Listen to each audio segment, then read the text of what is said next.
the Whistler 101 Sessions, a series that seeks to inform, educate, and inspire. Whistler 101, what do you know?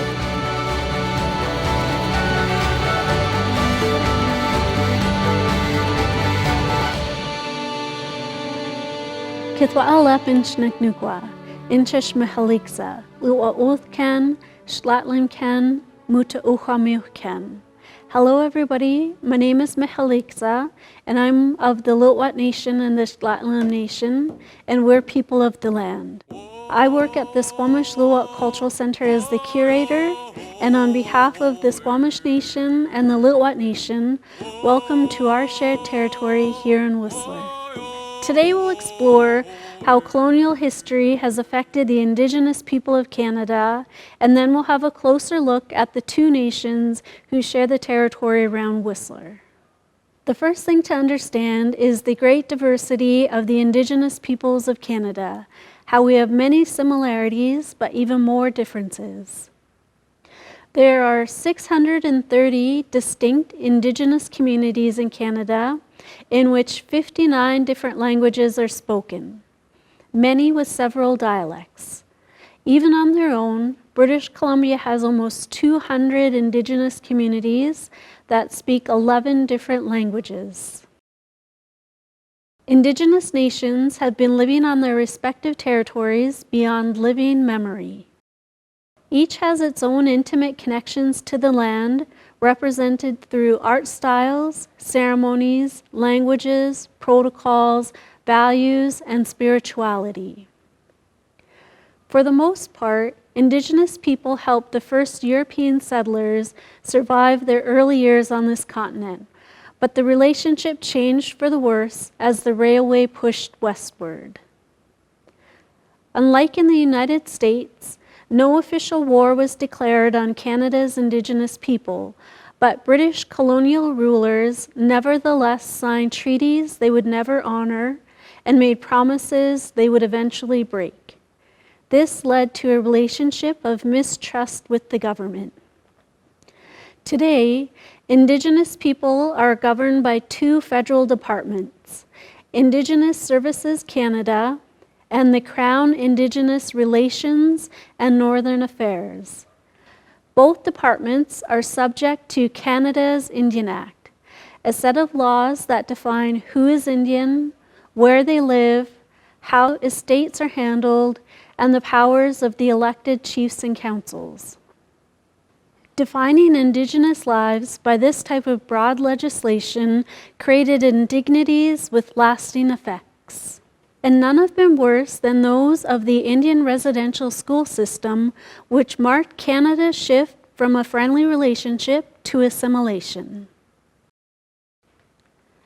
Between 1884 and 1969, many Indigenous and Inuit children were forced to attend these schools.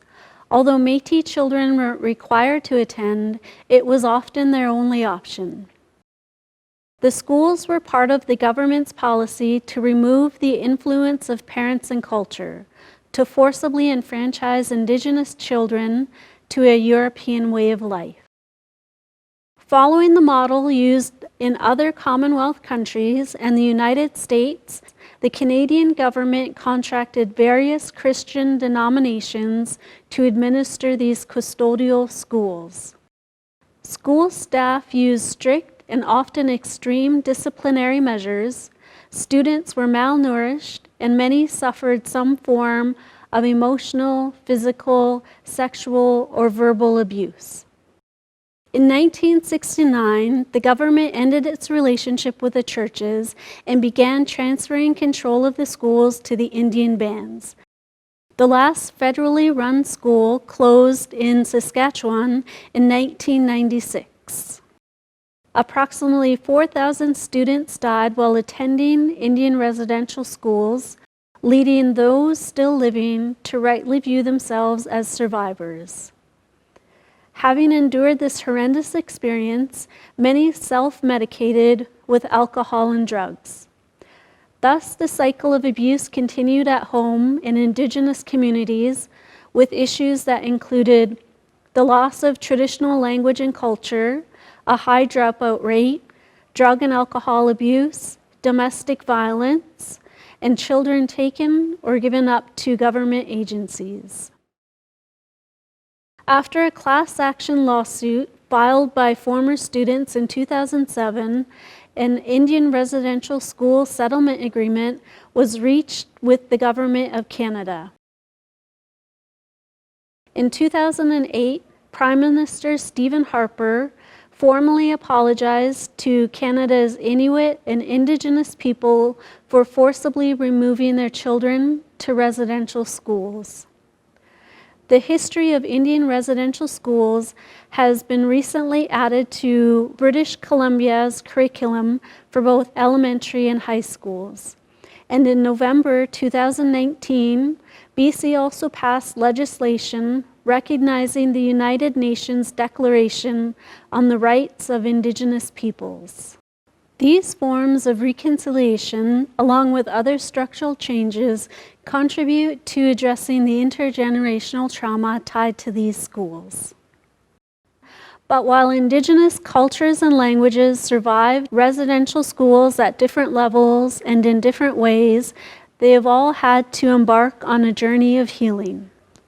To facilitate this, many turn to traditional ceremonies and spirituality, celebrating their culture in public events, and by opening cultural centers and museums to create revenue streams for their communities.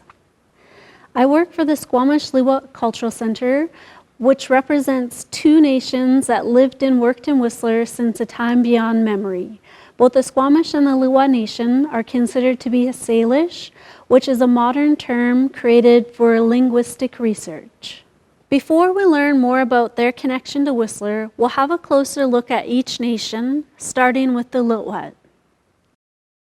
The Lil'wat Nation is an interior Salish community whose territory covers almost 8,000 square kilometers from Rebel Creek in the south, north to Gates Lake, east to the Upper Stein Valley, and west to the coastal inlets of the Pacific Ocean. There are approximately 2,400 people living in two main village sites, Mount Currie and Hiklolo. About 2/3 of the Lil'wat Nation live on reserve. The Lil'wat Nation is one of 11 independent communities that make up the Lil'wat Nation, all of whom share both a culture and a language, Uq'umi'ch, or language of the land. You can see on this map how close Whistler is to some of the Lil'wat communities. The traditional Lil'wat governing structure was a combination of the clan system and the family head system. Before European contact, there were no surnames. Each family belonged to a clan, and often they were represented by an animal that lived in their territory. Clans had rights to their own names, songs, dances, and stories. Within families, one person was designated as the family head or the spokesperson. In times of need, such as natural disaster or a war, this person would represent the family at a meeting in which the community decisions were made.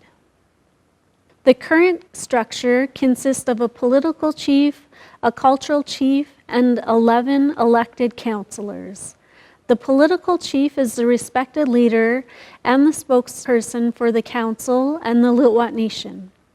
The cultural chief acts as an ambassador at gatherings and provides guidance to the political chief to ensure that all business is carried out in a culturally respectful manner. The chiefs and council divide themselves to work with the administration team to assist the community. The nation is working towards a return to traditional Lil'wat protocols.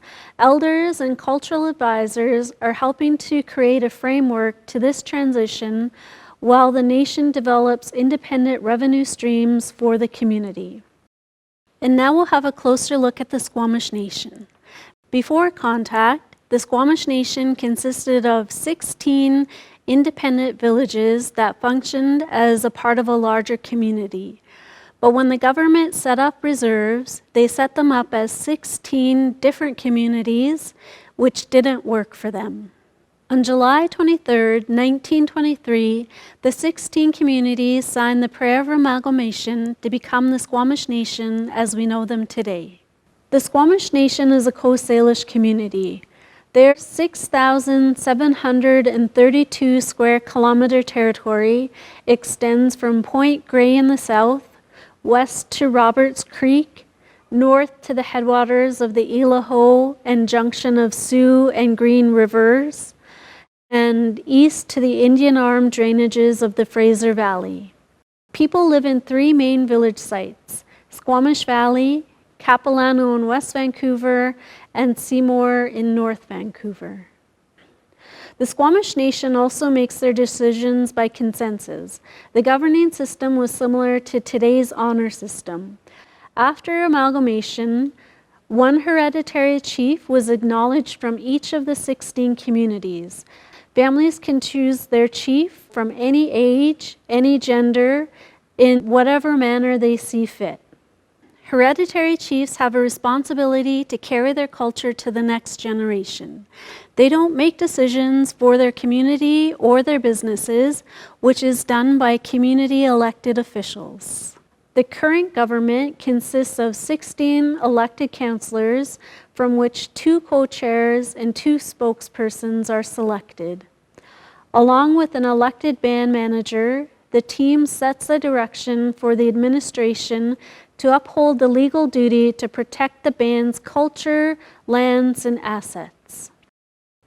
As you can see, despite many similarities, the Squamish and the Lil'wat Nation are functionally distinct. Our cultures are a reflection of our lands. We have come here together in Whistler to honor our ancestors by abiding by our ancient agreement to share this territory. The agreement basically says that when you can see black tusk, you're in a shared territory. But when the water direction changes, you're in somebody else's territory. Spoas was the shared village between the Squamish and the Lil'wat Nations, located in the present-day Callahan Valley at the junction of Rebel Creek and the Cheakamus River. People from both nations came to Spoas to trade goods. In the close-up of the Lil'wat Nation territory map, you can see where the different camps were and other activities that happened near the village.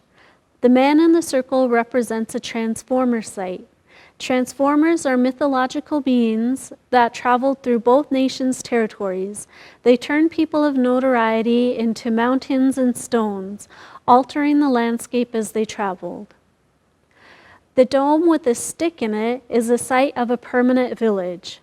The triangle is a seasonal village that was set up to harvest certain foods or materials that were only there for a limited time.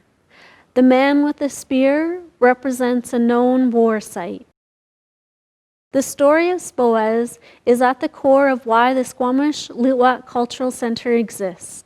In 1997, the Resort Municipality of Whistler approached the Lil'wat Nation about opportunities for participation and presence in Whistler. Out of these discussions, the idea of a world-class cultural center was born, and a relationship in the spirit of goodwill and cooperation evolved. Mindful of the historic precedents of the shared lands and interests, the Lil'wat Nation met with the Squamish Nation in 1999 to discuss land use and planning in areas of traditional territory overlap. As a result, in 2001, our two nations signed a historic protocol agreement which formalized our mutual relationship and committed us to continued cooperation and co-management of our shared territory. The two nations were shown a few options for the cultural center. When they saw the property across from Lost Lake Park, they knew it was the right fit. That property was the home of the Wolf clan of the Lil'wat Nation, also known as the Wallace family. They had built a home on Fitzsimmons Creek near what was now Whistler's Upper Village. After the smallpox epidemic hit the Lil'wat Nation in the 1860s, the Wolf clan moved to Mount Currie with the rest of the community, and the old homestead became a seasonal hunting cabin for Nation members. Numerous families had seasonal camps around Green Lake where they would come and pick and preserve berries for the winter. There are still living members of the Lil'wat Nation who spent their childhood in seasonal camps around Whistler. In these seasonal camps, both men and women would be busy gathering food and weaving resources for the winter. As you walk through some of Whistler's trails, you can still see the culturally modified trees from which cedar bark was once harvested. It was helpful that the edible plants and berries being harvested also attracted birds and animals. Men hunted and women set traps close to home to provide food for the family. They would also use animal skins and furs for traditional clothing and regalia. In addition, the superb fishing in the rivers, lakes, and creeks provided plenty of food throughout the year. Volcanic obsidian, mined from near Black Tusk, as well as other hard rocks, were used to make stone tools. This hammerstone was found in the creekside area, and the obsidian arrowhead comes from more traditional Lil'wat Nation territory. We know all of this because the Squamish and the Lil'wat Nation kept oral histories, but they didn't have written languages until the late 1960s and early 1970s. At that time, each nation worked separately on creating a written language. Each had a team of fluent speakers, post-secondary students, and a non-Indigenous linguist. Interestingly, each team chose to make use of the number 7 in their language. It represents a glottal stop. For instance, if you say the word uh-oh, the 7 represents the short pause between the two sounds. Much as the people who live in Whistler today, the Squamish and the Lil'wat Nation enjoyed the shared prosperity of a flourishing trade route along the Sea to Sky corridor. Ultimately, the ancient protocols for sharing and respecting this territory can offer us a model on how we can cooperate to protect it today.